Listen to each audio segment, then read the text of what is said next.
So that was a pretty interesting song.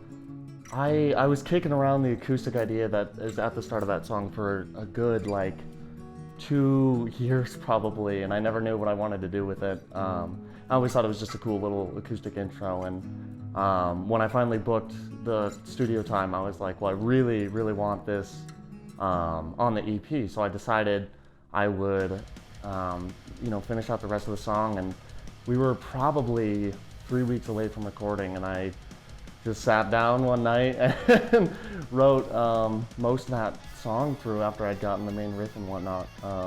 I really tried to push myself as hard as I could for that song, and I think I accomplished what I wanted to in the end, solo-wise, and some of the stuff I played definitely, took a good amount of practice. But they were hard to write, but at the same time they sort of just came to me with the muse in a way. Once I wrote it, I decided it was going to be the title track of the EP. I think it's one of those songs that's sort of a once-in-a-lifetime creation thing, and I'll write other things for sure throughout my lifetime, but I think it really sets the tone for the entire EP. It sort of conveys, this is the encompassment of what the music is supposed to be for this album.